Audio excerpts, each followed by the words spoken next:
Thank you. So, who of you has driven here today with a car?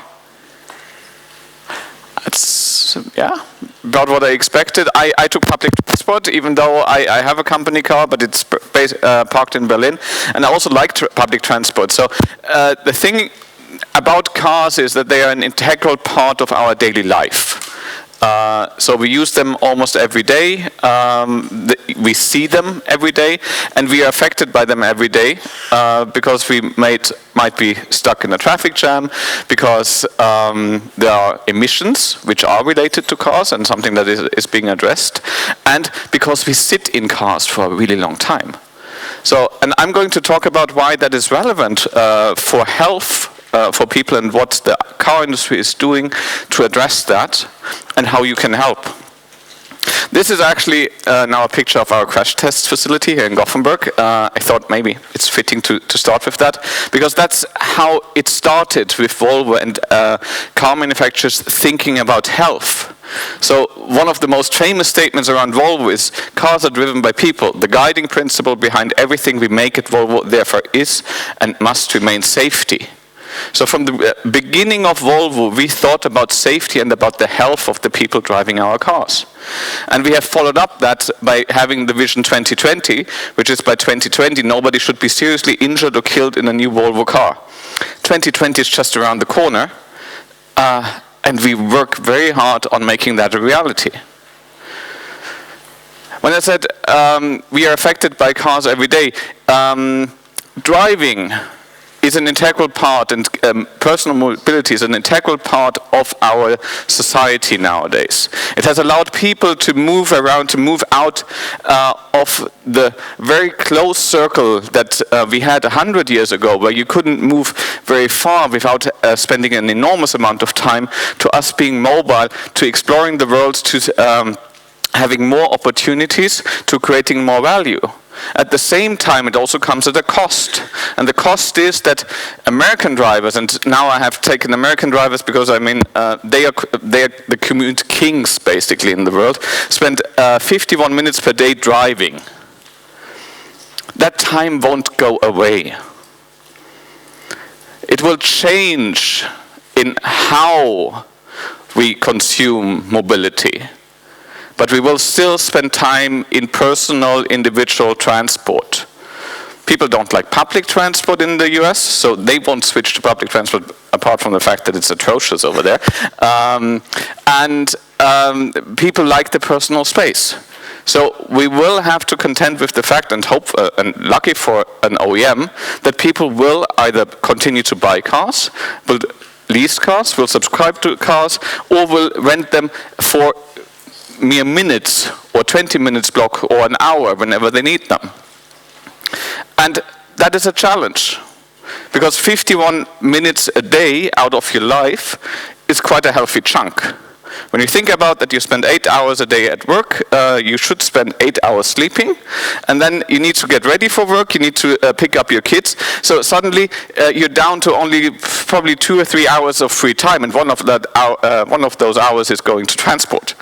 And the car industry is preparing now to make better use of that time and help you to have a meaningful time in there. So we can address that in several ways. We can either address it in what we call securing mobility time, that is, we reduce the time spent in cars by having better transport flows, by having autonomous vehicles that can actually coordinate with other vehicles and make traffic flow better so that you have to spend less time.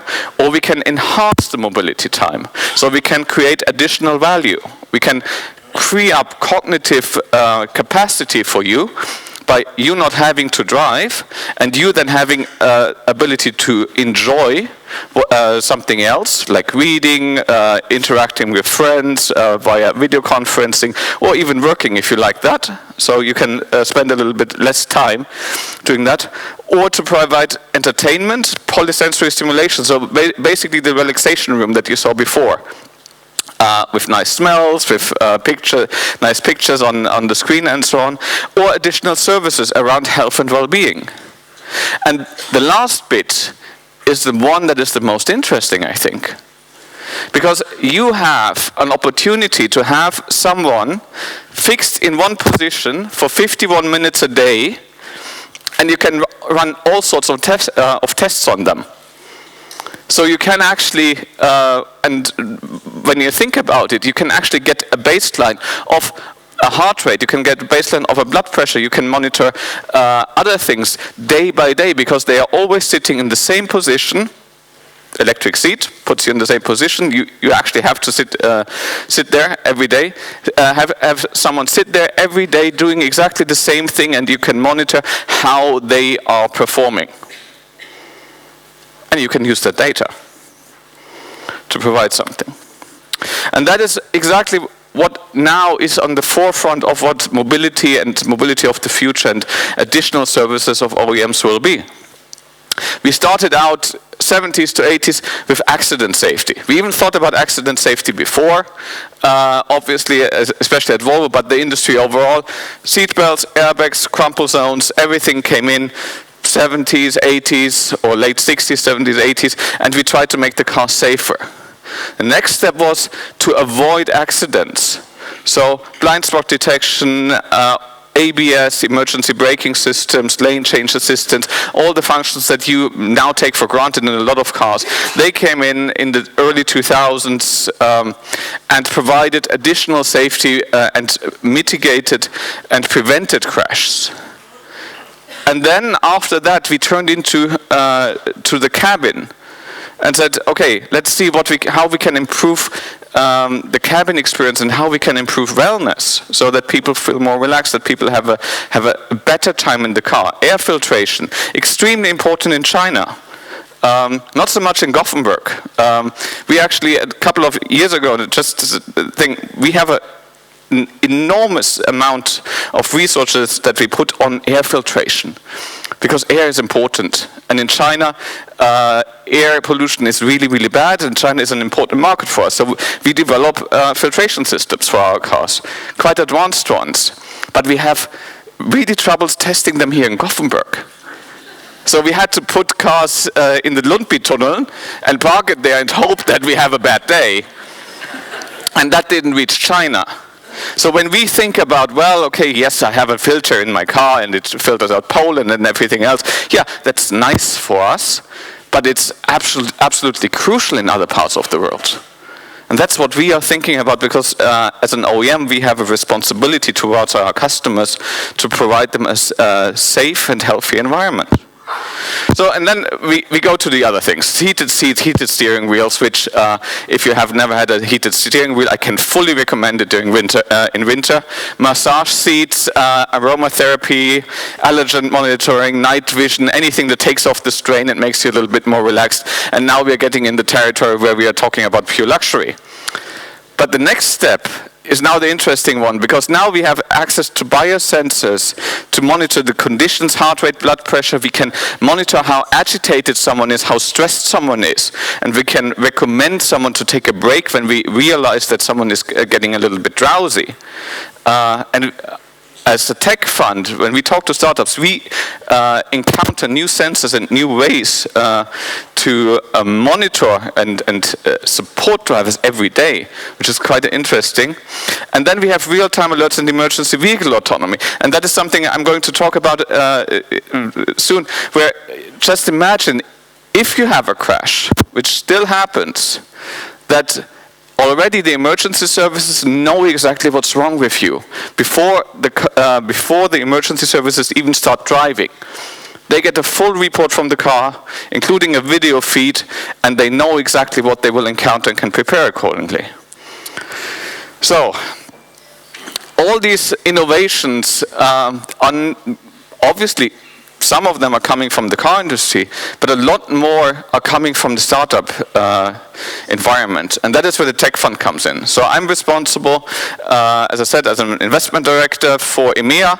So I go out and meet startups and try to find new ideas and new things that we can put in our cars that can make life better for our customers. So, and the tech fund then gets startups in front of the right engineers within Volvo who can then put it into our cars. And we then can also support financing and helping to bridge the time that it takes from having an idea and having the first iteration of a sensor to having it installed in a car, which can actually take up to 5 years, because cars take a really, really long time to produce. So, and that's where we are here. So we invest to learn and innovate, gain access to new technology, learn about new business models, and help Volvo to become more innovative and faster at innovation. And 2 examples that I have for this one, recent investments that we have made. Number 1 is MDGO. And MDGO is exactly the solution that I told before. So they have created a solution that takes sensor data from sensors that exist today in the cars.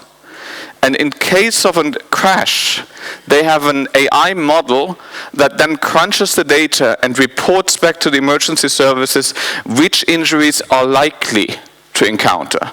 So they know by which forces that are acting in for certain duration and at a certain speed and in a certain direction. They know which injuries are more likely and help emergency services to prepare better. But also can help give advice back to drivers and to OEMs. So drivers, even in a minor accident, can get a report 2 days later and say, hey, watch out, you're likely to have maybe whiplash. So even if, or just a minor thing, watch out for that.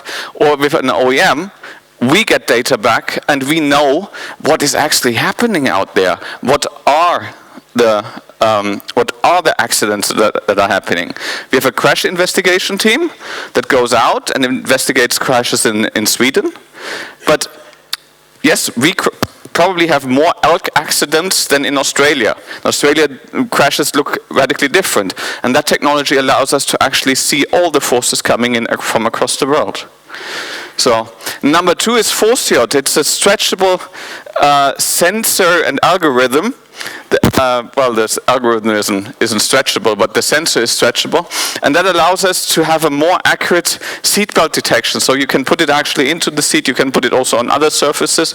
And it's a thin film that can accurately measure how you're sitting, whether you're slouching, whether you're sitting upright, can remind you that you should sit upright because that prevents submarining, that is when you go under the seatbelt, and can also help us to adjust the seat better to the contours of your body, so that you are more protected, that you have more back support or the accurate back support, and to sit there in a better way.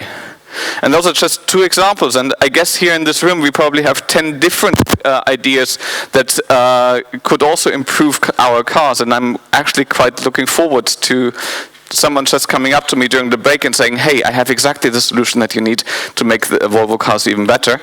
And yeah, so see you in the break.